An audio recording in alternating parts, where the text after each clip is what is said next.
Well, hello there, and welcome to another edition of Johnny Davis Live here on this June 4th, 2021. We're back with the one and the only Justin Gonzales, guys. He's just got into Bellator. This guy's kind of impressive. I've watched a little bit of his stuff and everything. Is he the next big thing? That is the question. We're going to find out a little bit more about him in just a few moments. Always, we want to thank our sponsors, Eastern Offset Printing, for all they do for us there at Atlantic Beach, North Carolina. We're always looking for sponsors, guys. Come on. And, we're getting the word out there. Hundreds of thousands of views over the years, the 2 years that I've been on the air now. So we're getting out there. We're doing a lot more events, MMA, boxing, Muay Thai, kickboxing. We are getting out there. So thanks in advance for your support. But without any further ado, guys, we want to go ahead and bring up our special guest here today. He's out of, I think he's going to tell me exactly where he's from, but he's out of Colorado. Ladies and gentlemen, please welcome Justin Gonzales, the J Chain. Oh, look at those guns! Look at those guns! How's everybody doing, man? Thanks for having me on. I appreciate it. I'm pumped to be here. Let's do this. Absolutely, man. One of the things I'll be right off the bat is that I like people with great personalities. If you have a good personality, it is so easy for me. Not that I have a good personality or anything. I'm just saying, right? You have a very good personality, and I wish more people would have that. I love the respect and things like that you show, to your fighters, whether you win, lose, or draw. So that's good stuff. But you know what? I'm gonna get right into it. And I want you to kind of before I actually say congratulations on getting into Bellator, right? That's a pretty big thing. But before we go into that, I want to kind of dive into about a quick synopsis. Because, again, my interview is a little bit different, not quite ABC about specifics, but a little bit more about you, Justin, about you, all right? So I want you to tell me a little in a little synopsis here about your career, how you got into it, and kind of where you are today. All right. Let's see. So I've been a wrestler since I was 8 years old. Loved the sport. Wrestled all the way through college, wrestled at University of Northern Colorado, and then I finished at CSU Pueblo. And throughout my years of wrestling, I just kind of wanted to do something a little different, You wrestle. I still wanted to train, but I just wanted to do something a little different. So well, hold on. I might interrupt you just a few times. Just hold your thought, though. So is that something a little different, like punching somebody in the face? Absolutely, man. Just you wrestle every day, and so I wanted to do like some jujitsu, some boxing, and some of my old wrestling coaches actually had a gym, an MMA gym that was pretty successful here in Greeley. I'm still with them, Top Notch Sports Academy. So, man, I just one of my best friends, one of my training partners at UNC, I was like, hey, man, we should go check this out. We did it, trained over the summer, and by the end of summer, my coach, Michael Ears, was kind of like, dude, you guys are actually really good at this. You guys should a fight. So it's one of those things. I kind of told my buddy, I was like, hey, man, I'll do it if you do it. I did something like that about jumping into a pool. I bet my friend did something like that, too.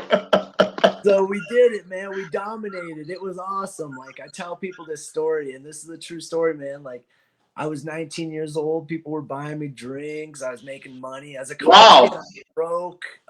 Dads were introducing me to their daughters. I just loved it, man. I fell in love with it. So never looked back. Wow. That's pretty awesome. Give me an idea of what it was like, though, in your very first fight. Just give me the feeling, because, again, I go through a lot of different things here, but give me a feeling about what it was like to actually go in and compete, the training, the preparation for it, the nerves, and all of that for your first fight. It was a little different, in wrestling. Sometimes you train through your competition almost. And in MMA, they were kind of trying to teach me a little bit of a different way. Like in wrestling, you work off the weight. I had to kind of learn this differences of the week of you're resting, you're letting your body chill. big difference. And then kind of teaching me how MMA fighters cut weight versus how wrestlers cut weight. And in college, you're not supposed to use a sauna. You know, maybe I did, maybe I didn't. But I got it. Our little secret. So they kind of were teaching me the right ways about it. And honestly, I like the way we're cutting our weight now a lot better. It's a lot easier on my body. And the first fight, man, it was just the nerves. All the fans were there. It was a little different atmosphere, but I beat up on old boy like it was my job. And man, the promoters, different promoters were just coming at me like they were like, "You've got to be on our show, man. You've got to be. I got to have you. You are going to be a star." And I was like, "Oh man, this is all new to me, man. I don't know what's going on." And now Justin, man. Justin, what is that bug that you think that people have? I don't know if you know, but I was a fighter as well, right? I had a couple world championships added in Muay Thai, in kickboxing, I should say. I almost said Muay Thai, but not in kickboxing. Back in the day, 100 years ago, long before you were born, right? But what do you think it is that we have inside of us that we almost get a high for beating someone up? It's, oh man, I try to explain this to people. This game isn't for everybody. Right. It's absolutely not. Right. And something about the training, it's very therapeutic for us of hitting the bat and letting out those frustrations and putting all your demons out there. It is a high. I'm adrenaline junkie, man. I love this, the pressure being on me, the spotlight being on me, and people chanting my name and getting glorified for doing the things that I do. It's you got to be a little crazy, man. You gotta be a little no, you're absolutely right. But let me ask you, was there something maybe in your childhood that maybe brought you to being a fighter? I mean, I put a lot of it on my dad being absent in my life, me wanting to prove a point that I was somebody, right? That I was special, that I could accomplish things. Was there anything in your life that you can maybe call on right now that was a motivating factor for you? I by no means, I want to say this respectfully, because my parents gave me a life that they did their best, and we didn't always have money, but they always found a way to provide for us. Right. So before I say this, I want that to be out there. Exactly. I get it. I didn't really come from money. I've kind of seen some things that most people probably didn't see. It was a little bit of a struggle for us sometimes. Real talk. And I think that really motivates me to do good. And this career gives me an opportunity to not only better my life, but, once I start winning these fights, I start making some more money, I'd like to be able to take care of my parents, let them retire early. And I see my mom working 2 jobs, man, and it hurts my heart. She's a saint. She's a provider. She's had my back since day one, and I want to be able to give her nice things. And my brothers, my family, I got some nieces and nephews coming up. At some point, I'll have a family. So I'm working for people who aren't even born yet, Right. So that's a big motivating factor for you then, and trying to basically do better for your parents, and particularly your mom. Is your dad still around as well? Yes, he is. Yeah, man. He's a very hard worker. He instilled in my brain of that, like, man, I know how to work labor. I worked a labor job for a long time. And ever since I was young, man, he told me, he's like, you're going to go to school. You're going to get this education. So you don't have to be a laborer. You don't have to do these things I did. Right. And I got that. I got my degree. And now I get options. I get to choose, man. I don't have to fight. I love fighting, and I choose to fight. Right. For me, it's I got options. I can go be a teacher. I can go work labor. I know how to do a lot of things, but I know how to fight, and I enjoy this. And and you know what? And you only live once, right? And you only live once, and you're only young once too. Let me tell you about that, buddy. You're only young one time, right? When that age. How old are you now, Justin? I am 30 years old. I just turned 30. So Oh yeah, you have some years ahead of you, you know, and stuff like that. I mean, I'm like that times what, you know, a lot, you know, but again, you're looking at it the right way, and I know that you feel like you have a sense of urgency to get to the top. But I want to ask you about the fact that you're undefeated. Now, there's something about that, not just 11-0, but also like 20 and like you've never lost, right? I have not lost a fight. You're correct. Okay, all right, okay. So again, as a former fighter, right? There's some psychological things that go on there, right? So what is your motivating factor first to try to keep winning? Is it the fear of losing? I do have a little fear of losing. I do, you know, if I feel a lot of people have that fear. I think I'm scared shitless of being a failure. I am scared to lose. And but I also understand that, like, you know, there's more to life than fighting. This isn't my whole identity. I'm a good person outside of here, but I kind of like that pressure, man. It makes me I don't want to lose, because if I lose, I get beat up, you know. I get hurt. So Well, yeah. I bust my ass so I can go out there and do the things that I do. Right, You know? right. Psychologically, though, since you've never lost, right? Because I can tell you how it feels to lose, and it's not a good feeling, right? No. But it can do one or two things. It can either bring you down, or it can motivate you to improve. Let me explain this. I've lost on some very big stages, and it was heartbreaking. I was a sophomore in high school. Okay. Beat this kid in wrestling probably 6-7 times throughout the year. Mm-hmm. In the state finals, and I let him get me in the finals, man. It was a barn burner. The last seconds he got a reversal, and it crushed me. Taking an L motivates me to do better. Now we're getting down to it. There you go. Yeah, man. There's some L's that still linger in my head, man. That summer I busted my ass. I went out to Fargo. I made it to the finals, and man, I was winning the match, and one slight mistake cost me a Fargo stop sign, man. Wow. It still reminds me, man. I remember those L's, and I take L's in the gym all the time, and it's a reason why I'm as good as I am. There's a reason as far into my career as I am, you know. Well, I have to talk a little bit about obviously the Muay Thai and the kickboxing part. Have you had much training in the striking area of like either Muay Thai or kickboxing? Yeah, dude. A lot of our striking it's hard. I wouldn't say specifically Muay Thai or kickboxing, right? Because I'm more MMA, so like I use my hands and kicks to set up my shots, my cage control, and I use my cage control and shots to set up my hands and my striking. Right. I wanted to do it a little differently. We wanted to take a couple boxing smokers, and just with wrestling in college, I didn't have much time, so I had to. As soon as I was done wrestling, I took fights and got MMA fights right away.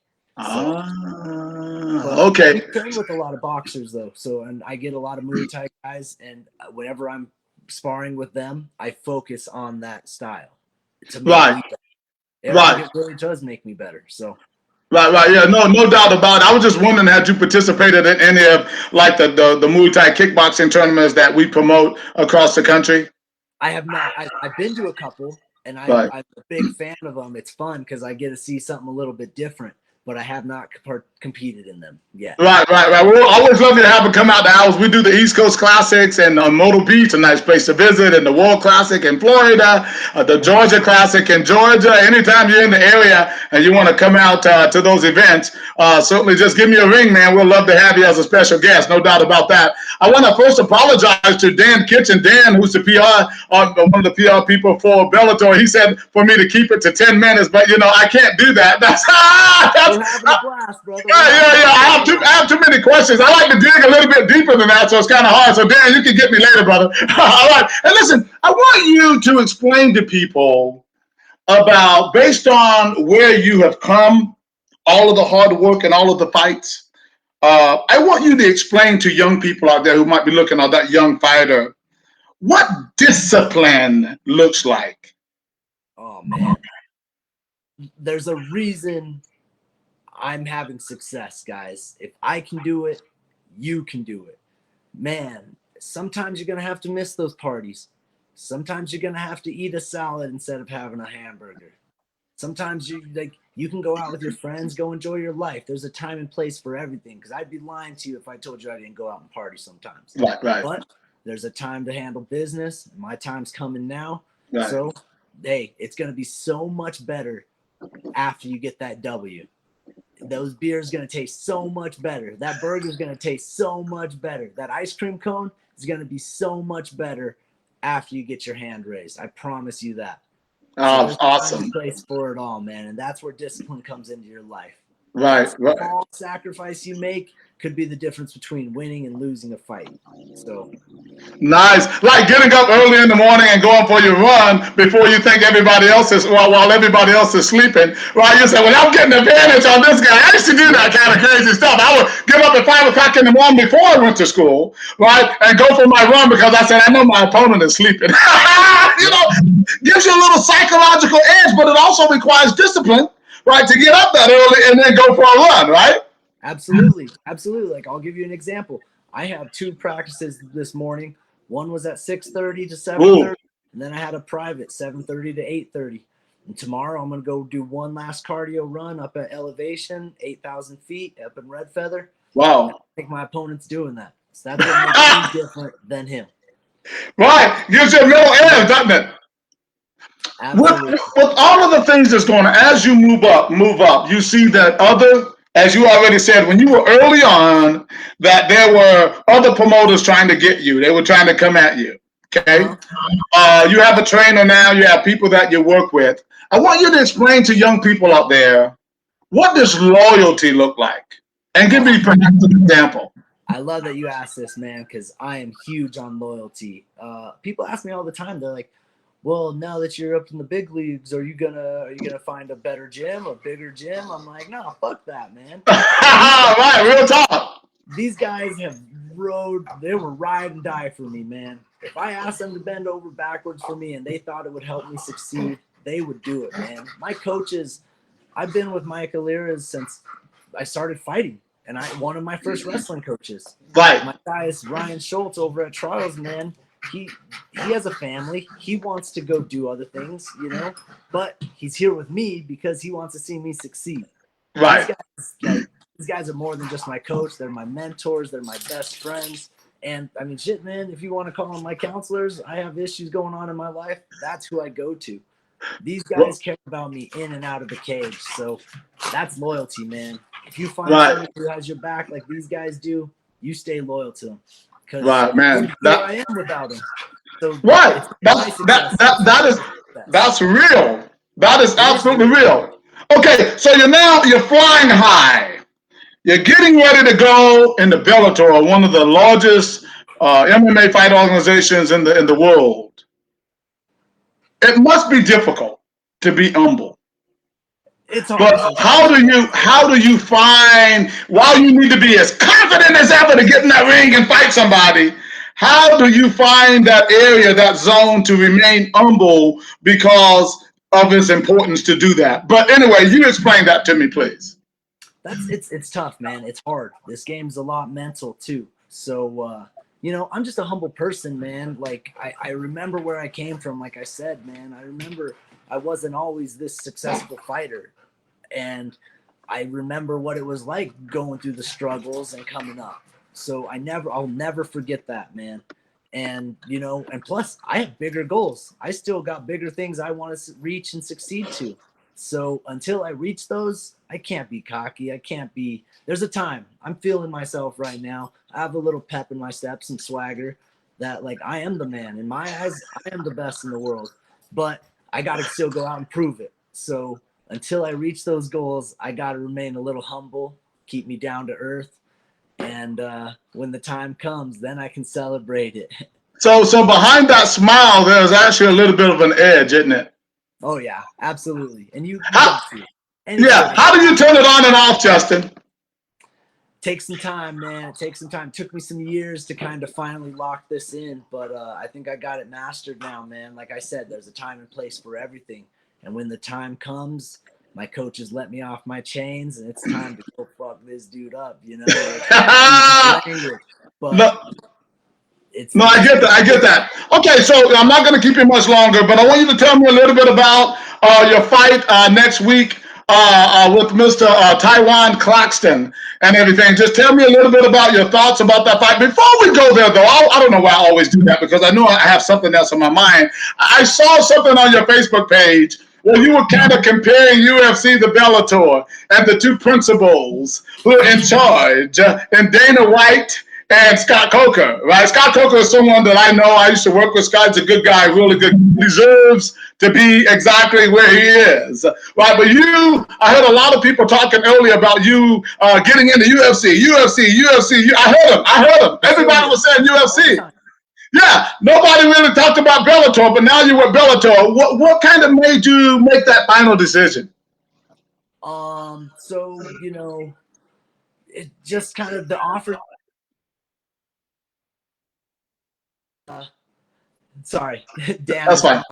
The offers that were there, Bellator sweetened the deal. I see what's happening. I see they're making some big moves, and you see a lot of these fighters who are unhappy. And I love this tweet. I think it was Nate Quarry. I may be mistaken. And it said, UFC fighters are begging to get paid. That in itself says something. Right. Bellator fighters are happy to be there. They're getting compensated for their work. And I mean, man, like I use this example, the Corey Anderson story. He made more money in 1 or 2 fights with Bellator than he did his whole career with the UFC. Wow. And just, man, look at that story, man. And for how good he is and how loyal he's been and the sacrifices I'm sure he's made, it just goes to show, man, that, you know, and look at the fighters, man. The guy who I'm after this, obviously I got my eyes on Taiwan right now. Right. But Pitbull, he's the man right now. I want what he has. So in order to be that and take it from him, I got to take it from him, man. So there's a series. I got to earn my shot. I got to work my way up the rankings. A win over Taiwan puts me in the rankings, I think. And then I just start climbing. Right. And like I said, man, I've said this to people. That new ranking system, man, that's not a ranking system to me. That's a hit list. All those guys in that lineup, I want the sauce, man. You got to be hungry. I want to show that I'm the man. Leave no doubt in anybody's mind. Look at that edge came over you just then. I saw it. You were ready to punch somebody in the face right there. And it starts changing. That's turning it on. Hey, you know what? I'm going to let you go, because I know that's why Dan is calling you, because he's probably had something else for you, and maybe you didn't know about it yet. And he said, you're over there talking to that crazy guy. But look, it's a fun conversation. That's what it's all about. You know, but listen, I get it. I get it. I know that's why you were, the way you are. I know why you smile. I know why you smile on the outside and everything and all, because there's something burning on the inside to achieve your goal. And I think you're going to do it, man. I think, but the competition will get tougher, as you well know, right? You mentally, my final question, are you mentally prepared for the transition to go into that next level for what Bellator is going to bring? Absolutely, man. I mean, you guys look at my past, the guys who I fought the best who would actually take the fights. Right. And I was running into an issue where I was running out of people to fight. They had to come out of the country, man. Right. I'm not one of those guys who has a padded record. I'm not trying to fight tomato cans. I'm in this game to be the best. And to be the best, I got to beat the best. It's just the way that it is, man. If they're standing between me and my goals. And to reach my goals, I have to crush theirs. Oh man, I absolutely love that. I love your personality, because I think you're going to be a great role model for kids. I think you already are, and I think you will be. And it would be an honor for me one day for you to be a world champion, and this little old guy, Johnny Davis, right, can just say, "Hey, Justin, remember me? Come back on the show. Let's chat." I'd love to, man. I love your attitude. I love your excitement, and hey, I'm about it. Hey, really quick though, and you're from Colorado, right? Yes, Greeley, Colorado. Freeland, I don't know where that is, but I fought in Colorado twice. I actually won my first world title in Denver, Colorado, at the Denver University Ice Arena. Really?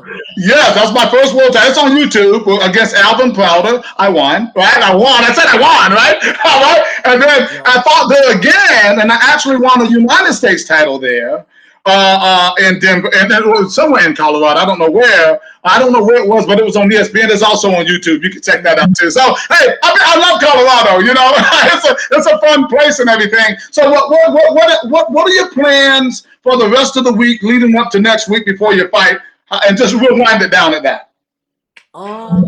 Shoot, I got my last hard practice today, and we even kind of tapered it down a little bit. I got one more cardio workout, and then I got a wedding Saturday night. I'm gonna go celebrate. Life goes on. Ray, Josie, very congratulations. I look forward to it. And then I head out Sunday. So then I just kind of some light workouts, get some mitts, get some flow rounds. More just weight management and then a lot of rest. So right. The training is done.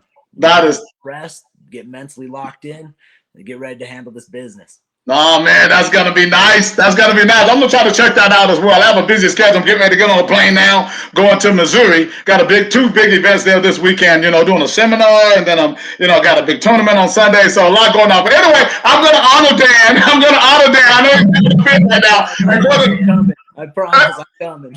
Right. Justin Gonzales, man, congratulations again for getting into Bellator, and thanks so much for being on the show today, brother. No, thank you, brother. I had a great time. All right, talk to you soon. All right. Ladies and gentlemen, you saw it there for yourself, Mr. Justin Gonzales, as he's getting ready for his debut in Bellator on next Friday night. It's going to be a great, great event, guys. Be sure to check it out. More information is at Bellator.com. I'm pretty sure about that. Look, guys, that's all I have for you today. I think we had Mr. Robert Adamo was going to come on. He's got a schedule conflict with his work and everything. Perhaps we'll have him on again later. He has an exciting ICAP PKB tournament coming up here in a few weeks. Right at 200 and some fighters. It's going to be absolutely phenomenal. So we're looking forward to chatting with him not so long from now, because he's very busy in what he's doing. That is his poster right there. That event is coming up. Again, I'm on my way tonight to Missouri. Have a kickboxing seminar on tomorrow there with Mr. Chad Mueller. And then on Saturday, we have, oh my gosh, over 100 and some competitors for an ICAP PKB sparring tournament starting again on Sunday at 10 o'clock in the morning. It's going to be a great, great time. A lot of fights, a lot of great action, and a lot of nice awards. So, guys, if you're in the area, in Missouri, or anywhere in St. Charles, or whatever, be sure to check out the seminar on tomorrow. More information is on the website at akpromotions.org or ikfmidwest.com. All right, guys, that's all I have for you today. I want to thanks again for watching another edition of Johnny Davis Live. Always respect each other. Forward march. This is Johnny Davis Live, and I'm checking out. Talk to you soon. Bye-bye.